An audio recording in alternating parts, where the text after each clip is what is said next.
उत्तर प्रदेश में डीएलएड यानी कि वीटीसी कोर्स में एडमिशन के लिए ऑनलाइन रजिस्ट्रेशन 24 नवंबर दोपहर से स्टार्ट होने जा रहे हैं। और आज की इस वीडियो में मैं यहाँ पर कई सारी इंपॉर्टेंट चीज़ों के बारे में आपको बताने वाला हूँ। जो अदर स्टेट के अभ्यर्थी हैं वो काफ़ी ज़्यादा यहाँ पर उत्सुक रहते हैं चीज़ों को जानने के लिए, क्योंकि उन्हें अदर स्टेट के बारे में जानकारी नहीं होती है। तो डीएलएड की कंप्लीट इन्फॉर्मेशन आज की इस वीडियो में आपको मिलेगी, इसलिए आप इस चैनल को सब्सक्राइब करके बेल आइकन जरूर प्रेस कर लीजिए और इस वीडियो को अपने अदर फ्रेंड्स के साथ भी जरूर शेयर कर दीजिए। सबसे पहले तो डेट देख लीजिए, 24 नवंबर से आपके ऑनलाइन रजिस्ट्रेशन स्टार्ट होंगे। और उत्तर प्रदेश से डीएलएड आप तभी कर सकते हैं जब आपका ग्रेजुएशन कंप्लीट हो। बिल्कुल ग्रेजुएशन मतलब जिसे आप हिंदी में स्नातक बोलते हैं, स्नातक का जो कोर्स है वो बिल्कुल कंप्लीट है। जिसकी मान लीजिए आपने बीए किया है तो बीए का जो लास्ट ईयर होता है या फिर लास्ट जो सेमेस्टर होता है उसका रिजल्ट यूनिवर्सिटी की तरफ से घोषित कर दिया गया है। भले से आपके पास ओरिजिनल मार्कशीट नहीं है, लेकिन ऑनलाइन रिजल्ट अगर आपका घोषित हो चुका है तो आप अपना फॉर्म भर सकते हैं। ठीक है, जो स्टूडेंट्स पिछले वर्षों में स्नातक कंप्लीट कर चुके हैं वो तो फॉर्म फिल कर ही सकते हैं, लेकिन जो अभी स्नातक कंप्लीट रिसेंटली कर रहे हैं, अगर उनका फाइनल ईयर यानी कि अंतिम सेमेस्टर और अंतिम ईयर तक का जो रिजल्ट वो यूनिवर्सिटी की तरफ से आ चुका है, ऑनलाइन डिक्लेयर हो चुका है, तो आप भी अपना जो आवेदन है वो कर सकते हैं उत्तर प्रदेश से डीएलएड करने के लिए। कई सारे स्टेट में 12th क्लास के बाद डीएलएड कराया जाता है, लेकिन यूपी के अंदर 12th क्लास के बाद डीएलएड नहीं कराया जाता है। यहाँ पर आपको अंडर ग्रेजुएट जिसकी BA, BSc, BCom, BBA, BCA कम से कम जो 3 साल का कोर्स होता है वो आपका कंप्लीट रहना चाहिए 12वीं क्लास के बाद। और उसमें भी यहाँ पर कुछ परसेंटेज का मामला रहता है, जिसकी जनरल कैटेगरी के लिए, अगर आप जनरल कैटेगरी से बिलोंग करते हैं, चाहे आप यूपी के अभ्यर्थी हों और यूपी के अलावा जितने भी अदर स्टेट के अभ्यर्थी होंगे वो सारे अभ्यर्थी जनरल कैटेगरी में जाएंगे। तो जनरल कैटेगरी के लिए स्नातक में 50% मार्क्स होना कंपलसरी है। अगर 50% से कम है आपके मार्क्स है स्नातक यानी कि ग्रेजुएशन में, बीए, बीएससी, बीकॉम में, तो आपको एडमिशन के लिए एलिजिबल नहीं किया जाएगा। इसी तरह से जो रिजर्व कैटेगरी होती हैं, ठीक है, उनको यहाँ पर 45% मार्क्स हैं अगर आपके ग्रेजुएशन में, तब भी आपको एडमिशन मिल जाएगा। यानी कि इनको रिजर्व कैटेगरी को 5% की छूट मिलती है, जिसकी ओबीसी, एससी, एसटी कैटेगरी, ठीक है, इसके अलावा जो यहाँ पर पीएच कैटेगरी होती हैं उनके लिए, इसके अलावा जो अदर कैटेगरी होती हैं। लेकिन ये जो रिजर्व कैटेगरी हैं इनको छूट केवल तभी मिलेगी जब आपके पास यूपी का निवास प्रमाण पत्र होगा। यूपी का जो डोमिसाइल सर्टिफिकेट होता है, जो सामान्य निवास प्रमाण पत्र होता है, जिससे आप मूल निवास बोलते हैं, उस सर्टिफिकेट अगर आपके पास होगा तभी आपको छूट मिलने वाली है। और आपका कास्ट सर्टिफिकेट भी आपके पास होगा तभी आपको छूट मिलेगी। ठीक है, तो आप अपना निवास प्रमाण पत्र और कास्ट सर्टिफिकेट ये 2 चीज़ें अवश्य बनवा कर रख लें अभी से पहले। बाकी सारे डॉक्यूमेंट्स भी आप अपने रेडी रखें। तो ये सारी चीज़ें आपको ध्यान रखना है। इसके अलावा यहाँ पर बात कर लेते हैं फ़ीस वगैरह के बारे में। तो ऑनलाइन आवेदन करने की जो फ़ीस है वो यहाँ पर कितनी रखी गई है वो भी यहाँ पर जान लेंगे। ठीक है, बाकी कोर्स की फ़ीस के बारे में भी जान लेंगे कि यूपी में से जो स्टूडेंट्स डीएलएड करते हैं उनकी फ़ीस कितनी रहती है कोर्स की।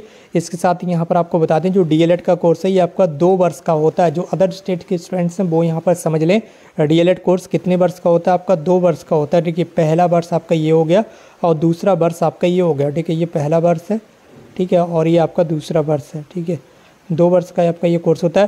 पहले वर्ष में आपके 2 सेमेस्टर होंगे, ठीक है, फर्स्ट सेमेस्टर, और ये आपका सेकंड सेमेस्टर। ठीक है, इसी तरह से दूसरे वर्ष में आपके 2 सेमेस्टर होंगे, यहाँ पर रहेगा आपका 3rd सेमेस्टर और 4th सेमेस्टर। ठीक है, तो चारों सेमेस्टर के आपके एग्ज़ाम देना कंपलसरी रहता है, ये आपको ध्यान रखना है। तो आपको एग्ज़ाम कितने बार देना है डीएलएड में? 4 बार आपकी परीक्षाएँ होती हैं, बोर्ड परीक्षाएँ, चाहे आप किसी भी राज्य के निवासी हों। ठीक है, आपको 4 बार एग्ज़ाम देना ही देना है और 4 बार ही आपके प्रैक्टिकल जो इंटरनल एग्ज़ाम होते हैं, प्रैक्टिकल बोलते हैं, वो भी 4 बार ही होते हैं, प्रत्येक सेमेस्टर में होता है। और हर सेमेस्टर में क्या होता है 30 दिनों का आपको टीचिंग के लिए जाना होता है प्राइमरी स्कूल में। ठीक है, प्राइमरी स्कूल में 30 दिनों के लिए टीचिंग के लिए जाना होता है। जो लास्ट 4था सेमेस्टर होता है उसमें आपको अपर प्राइमरी स्कूल में जाना होता है। ठीक है, 6 to 8 वाले स्कूल में। बाकी 1st, 2nd और 3rd सेमेस्टर जो होता है उसमें क्लास 1 to 5 के स्टूडेंट्स को पढ़ाना होता है। ये भी आपको ध्यान रखना 30 दिनों के लिए, जिसे आप इंटर्नशिप बोलते हैं। ठीक है, इंटर्नशिप बोलते हैं, इसमें किसी भी तरह का आपको भत्ता वगैरह नहीं मिलता, ये चीज़ आपको ध्यान रखना है। ठीक है, तो 30 दिनों की यहाँ पर हर सेमेस्टर में इंटर्नशिप भी होती है। इसके बाद बात कर लेते हैं ऑनलाइन आवेदन जो आपके 24 नवंबर से स्टार्ट हो रहे हैं। तो 24 नवंबर से जब आप फॉर्म फिल करेंगे तो जनरल और ओबीसी कैटेगरी के लिए, ओबीसी कैटेगरी में आप तभी आएंगे जब आपके पास यूपी का निवास प्रमाण पत्र होगा। ठीक है, तो यहाँ पर जनरल और ओबीसी कैटेगरी के लिए 700 रुपये की फ़ीस लगेगी। ठीक है, ऑनलाइन आवेदन करने की। इसके बाद वो SC और ST कैटेगरी के लिए, ठीक है, इसके लिए आपके पास सर्टिफिकेट होना चाहिए यूपी का SC ST का, तो आपको 500 रुपये देना होंगे। इसके बाद यहाँ पर जो अभ्यर्थी PH कैटेगरी से बिलोंग करते हैं, फिजिकली हैंडीकैप हैं, विकलांग हैं, दिव्यांग हैं, उनको भी 200 रुपये की फ़ीस यहाँ पर देना पड़ेगी, ठीक है। तो ये सारी चीज़ें यहाँ पर आपको ध्यान रखना है, ठीक। बाकी बात कर लेते हैं आपके कोर्स की फ़ीस के बारे में। तो कोर्स की फ़ीस क्या होती है, जो गवर्नमेंट जो डाइट कॉलेज होते हैं, जिसे आप सरकारी कॉलेज बोलते हैं, ठीक है, तो सरकारी कॉलेज में जो फ़ीस है वो कुछ कम रहती है। सरकारी कॉलेज में फ़ीस कितनी रहती है, कम रहती है। यहाँ पर आप देख सकते हो कि ये प्रशिक्षण शुल्क आपको देखने के लिए मिल रहा है। ये यहाँ पर डाइट यानी कि गवर्नमेंट कॉलेज का ये 10,200 रुपये है एक वर्ष का, प्रतिवर्ष शुल्क यहाँ पर लिखा हुआ है। ये डाइट कॉलेज का शुल्क यहाँ पर बताया गया है, जो गवर्नमेंट कॉलेज होते हैं। और गवर्नमेंट कॉलेजेस लगभग 67 गवर्नमेंट कॉलेज हैं यूपी के अंदर, जिनमें सीटों की जो संख्या है वो लगभग 10,000 के समथिंग है। लगभग मान लीजिए 10,600 के समथिंग सीटें हैं यहाँ पर। और फीस आपकी कितनी रहती है, एक साल की 10,200 और दूसरे साल की फ़ीस भी यही रहती है, ठीक है। इसमें यहाँ पर हॉस्टल या मेस का जो चार्ज है वो सम्मिलित नहीं है, ये भी यहाँ पर बताया गया। अंकपत्र शुल्क भी यहाँ पर सम्मिलित नहीं है, ठीक है। तो ये सारी चीज़ें हैं। और यहाँ पर 10,200 दोनों वर्ष की फ़ीस रही है, एक वर्ष की ये, दूसरे वर्ष की ये। और अगर प्राइवेट कॉलेज की बात करें तो प्राइवेट कॉलेज की जो फ़ीस है वो 41,000 रुपये एक वर्ष की फ़ीस रखती है, 41,000 रुपये, ठीक है। एक वर्ष की फ़ीस कितनी रहती है, 41,000 रुपये। और दूसरे वर्ष की फ़ीस भी आपको इतनी ही देना पड़ती है, ठीक है। दूसरे वर्ष भी आपको इतनी फ़ीस देना होती है प्राइवेट कॉलेज में। तो ये सारी चीज़ें यहाँ पर आपको ध्यान रखना है, जो अदर स्टेट के स्टूडेंट्स होंगे। इसके बाद अगर बात करें यहाँ पर आपके एजुकेशनल क्वालिफ़िकेशन के बारे में बता दिया है। एडमिशन आपका किस तरह से होगा, तो अभी मैंने आपको बताया, आप 24 नवंबर से अपना ऑनलाइन आवेदन देंगे, ठीक है। 24 नवंबर से क्या होगा, आपके ऑनलाइन रजिस्ट्रेशन स्टार्ट हो रहे हैं। तो जो स्टूडेंट्स भी ग्रेजुएशन कंप्लीट कर चुके हैं, यूपी से DLED करना चाहते हैं, वो 24 नवंबर से अपना जो ऑनलाइन फॉर्म है वो भर सकते हैं। ऑनलाइन फॉर्म भरने के बाद आपकी मेरिट लिस्ट बनाई जाएगी, ठीक है, मेरिट लिस्ट बनाई जाएगी। मेरिट लिस्ट में आपके 10वीं क्लास की परसेंटेज को जोड़ा जाएगा, 12वीं क्लास की परसेंटेज को जोड़ा जाएगा, जो आपके मार्क्स आपने प्राप्त किए, और जो स्नातक आपने किया अंडर ग्रेजुएट कोर्स है, इन तीनों की परसेंटेज को जोड़ा जाएगा, ठीक है। जिसकी मान लीजिए 10वीं क्लास में आपके 50% मार्क्स हैं, 12वीं क्लास में आपके 60% मार्क्स हैं, और अंडर ग्रेजुएट कोर्स में आपके 70% मार्क्स हैं। तो इन तीनों को यहाँ पर जोड़ लिया जाएगा, ठीक है।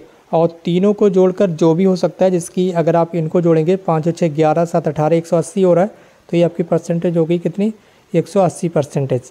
कुछ स्टूडेंट्स की 181 होगी, किसी की 190 होगी, किसी की 210 होगी, किसी की 250 होगी, 260 होगी, ठीक है। तो जिस स्टूडेंट्स की परसेंटेज सबसे ज़्यादा होगी उसको 1 नंबर की स्टेट रैंक दी जाएगी, उससे नीचे जो स्टूडेंट्स होगा उसको 2 नंबर की। इस तरह से जो स्टेट रैंक है वो यहाँ पर दी जाएगी। हर स्टूडेंट्स को एक स्टेट रैंक यानी कि 1 नंबर दिया जाएगा। जिस स्टूडेंट्स की परसेंटेज जितनी ज़्यादा कम होगी उसको उतना ही बड़ा नंबर यानी कि स्टेट रैंक जो है वो दिया जाएगा। और ये जो स्टेट रैंक है ये आपको कब देखने के लिए मिलेगी, ये मिलेगी 23 दिसंबर को। 20 और 3 23 दिसंबर को आपकी जो स्टेट रैंक है उसे आप ऑनलाइन चेक कर पाएंगे अपने रजिस्ट्रेशन नंबर के माध्यम से। जब स्टेट रैंक आपको मिल जाएगी तो इस स्टेट रैंक के माध्यम से ही आपकी जो ऑनलाइन काउंसलिंग है वो स्टार्ट हो जाएगी। यूपी के अंदर एक चीज़ और ध्यान रखना को, किसी भी तरह का एंट्रेंस एग्ज़ाम नहीं होगा। एडमिशन के लिए किसी भी तरह का एंट्रेंस एग्ज़ाम आपको नहीं देना है यूपी के अंदर अगर आपको DLED करना है। केवल और केवल मेरिट के बेस पर ही यहाँ पर आपको एडमिशन मिल जाता है।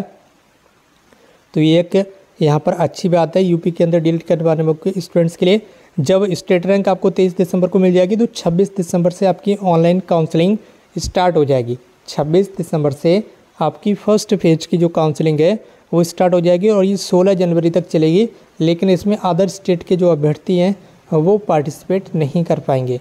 अदर स्टेट के अभ्यर्थी सेकंड फेज की काउंसलिंग में आएंगे, जो फेज़ 2 की काउंसलिंग होगी यहाँ पर, ठीक है। ये फेज़ 2 की काउंसलिंग है, ये चलेगी आपकी 23 जनवरी से लेकर 13 फरवरी के बीच, और जिसमें यूपी के भी अभ्यर्थी अपनी काउंसलिंग करा सकते हैं और अदर स्टेट के अभ्यर्थी भी अपनी काउंसलिंग करा सकते हैं, जिसमें आपको कॉलेज अलाउड होगा। कॉलेज कब मिलेगा, इस काउंसलिंग में ही कॉलेज आपको मिलेगा, ठीक है। फर्स्ट फेज की काउंसलिंग में यहाँ पर कॉलेज मिलेगा। फर्स्ट फेज में जिन स्टूडेंट्स की काउंसलिंग होगी उनको कॉलेज मिलेगा, और सेकंड फेज में सेकंड फेज के स्टूडेंट्स की काउंसलिंग का जो रिजल्ट आएगा उसमें आपको कॉलेज मिलेगा। अब बात करें आपका जो यहाँ पर सेशन है वो कब से स्टार्ट हो जाएगा, तो प्रशिक्षण जो है वो आपका स्टार्ट हो जाएगा यहाँ पर फरवरी 17 से। 17 फरवरी से आपका जो सेशन है यानी कि आपकी जो पढ़ाई है, जो क्लासेस हैं वो लगना स्टार्ट हो जाएंगी।